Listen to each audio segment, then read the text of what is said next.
What's going on, guys? Welcome to the channel again. My name is Rob. I haven't posted in a while, but I haven't really had much to post about. Having fished. I've been doing mainly captain work, just driving people around to the sandbar and stuff like that, which is great, but not really. I guess I could make videos about that, but my actual passion to make videos is fishing related. So I haven't been fishing much, but I got great news. I got hired to go to Alaska for 4 months. So I'll be out there fishing pretty much every day. They said they're gonna try to give me a day off a week, but possible not a single day off, which I'm okay with. I want to go there to fish, film, and make money. So hopefully it's gonna be a great trip. I went there 3 years ago. It was pretty amazing. It was great fishing. I went there with my friend Dennis and Adam Fisk, which is a very famous fishing guide in the world right now, in my opinion.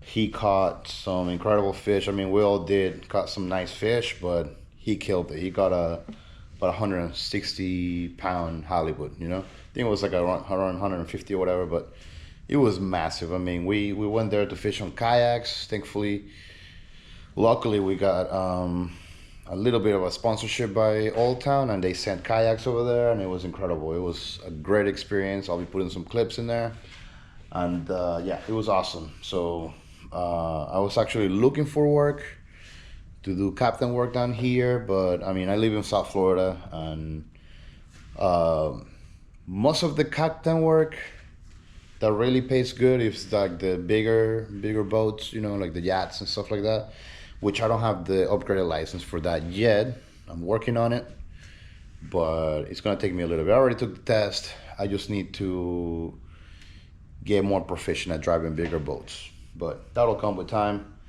In the meantime, I wanted to make money like everybody, so I was looking online and I came across this opportunity to go to Alaska. I applied for it and I got lucky enough to get accepted to come over there.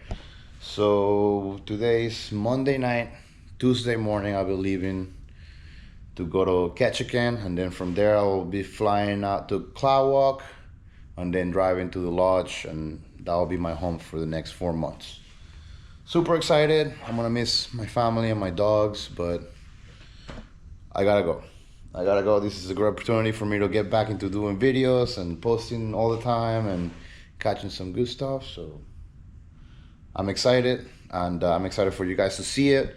Most people that go to Alaska, they go there for like 3-4 days. I'm gonna be there for 4 months, so I have no excuses. I'll be basically just working, and whatever time off, I'll be editing. So promise you guys I'm gonna do it.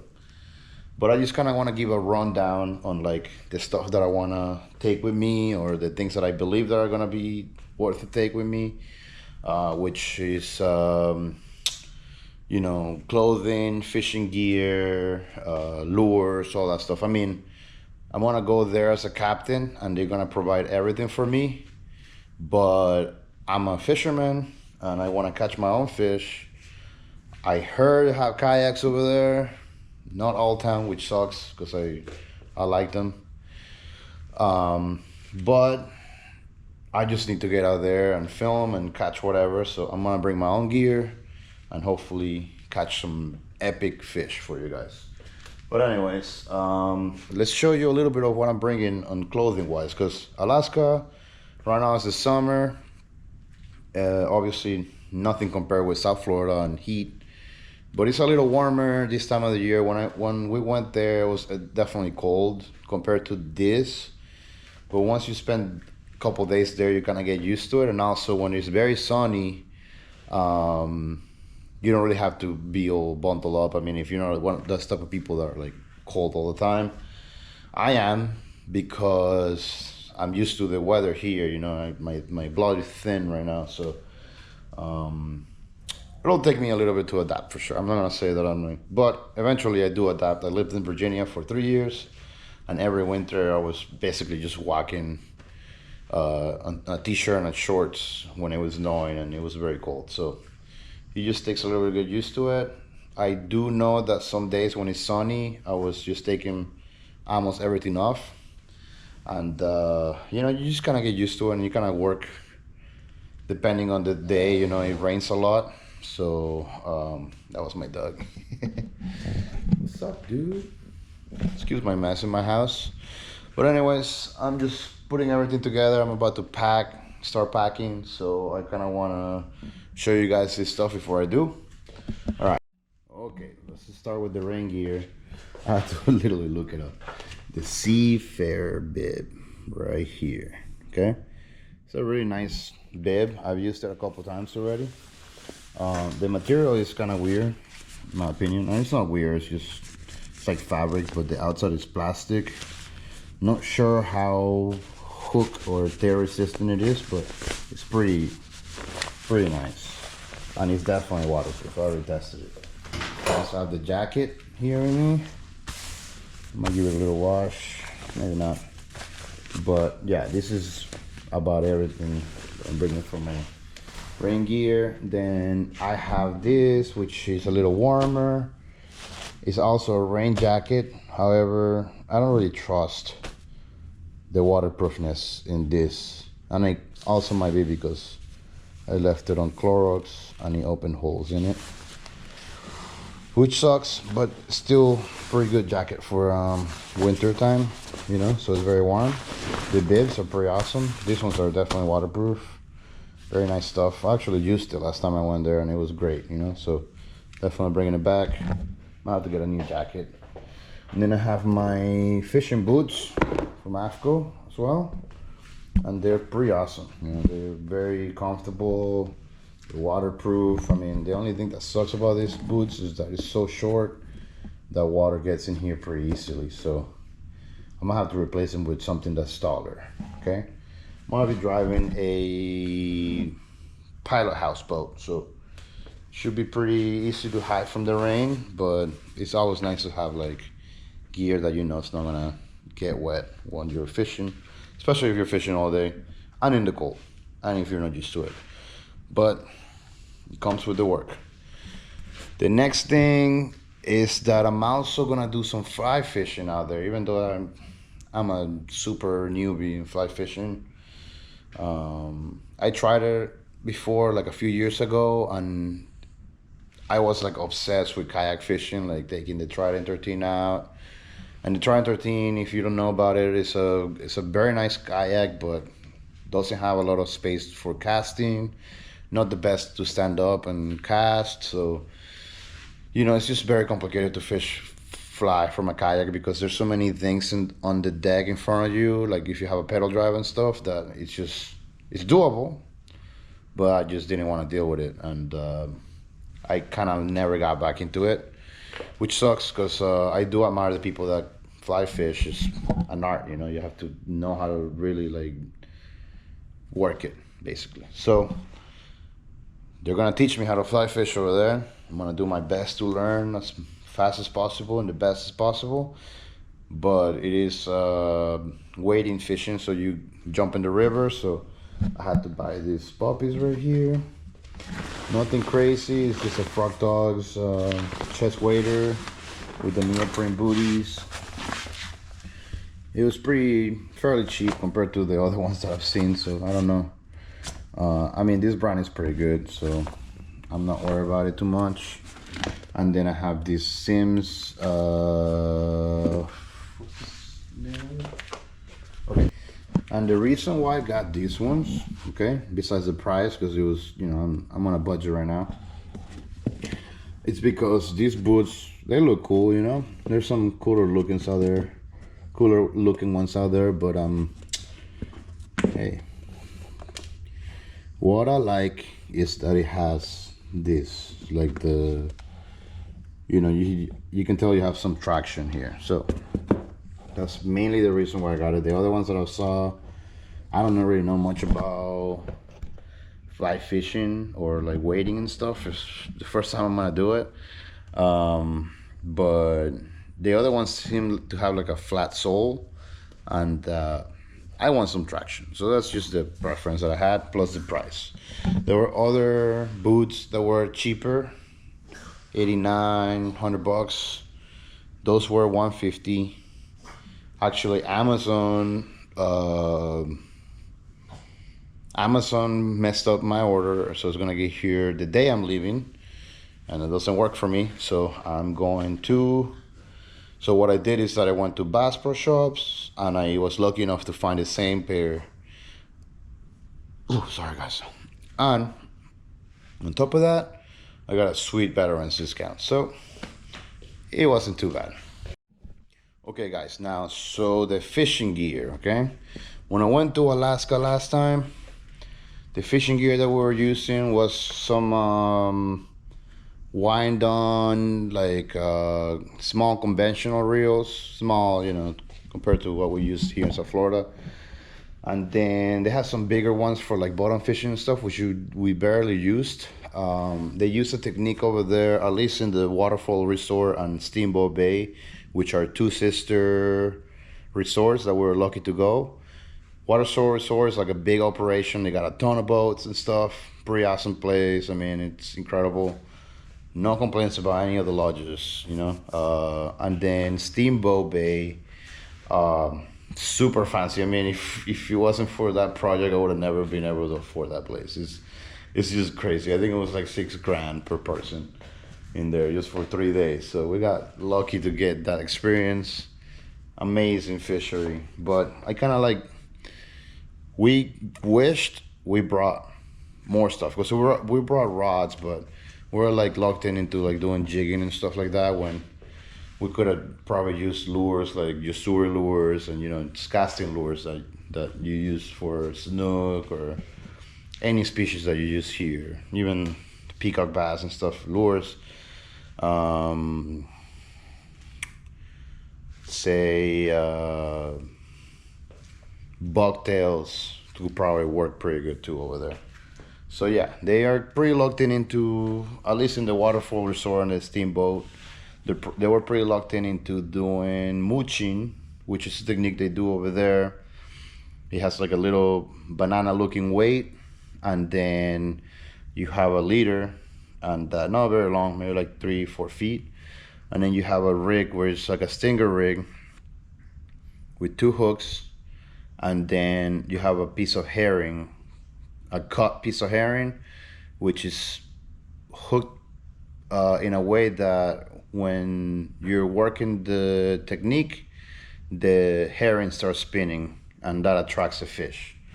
So basically, I mean, I'm not gonna tell you much about it. You drop it, you reel it in slowly, drop it, reel it in slowly, and all these reels have distance counter or like feet counter or whatever, where you can see how much depth you have, and the captain has the ability to tell you, hey, fish are marking this much, so you have like the exact location where the fish are hanging at, and that improves your chances a lot.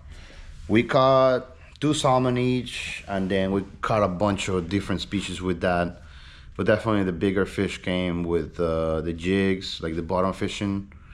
And then my buddy Adam, he got the giant halibut using cut bait, which I plan on doing, definitely. But anyways, I want to show you what I'm gonna bring. Right here we got the first subject. It's not mine, it's a TFO rod. It's an 8-weight and sage reel, I think. I used it a couple days. I thought I was gonna practice every single day, but I just haven't had a chance. It's been really busy, and it's really hot outside too, so it's kind of hard to do it. But anyways, right here we got a Penn Battle 3 4000 DX. I was actually lucky enough to find it online on Marketplace, brand new, still in the box, and about $90. It usually runs for like $150 online, so it's a pretty good find. I do want to have like some Shimano stuff, but this is great too. So especially if it's brand new, so should have no issues with that. I have this carbon black rod from the Game On crew. I have their hat over here. This guy was pretty cool. He came down to fish with me, and unfortunately we didn't do it that good, but he was still a good sport, and he left me a bunch of stuff, so I'm trying to get him some content. Um, this right here is the catch. What was the name of it? The Pro Series Kensai slow pitch rod. I love this rod. It's very nice and light. Feels great. And I love that it has the acid wrap, which is when the guides transfer to the bottom side of the rod. So when you're hooked up, all that power transfers down instead of getting over the blank when you're, hooked up.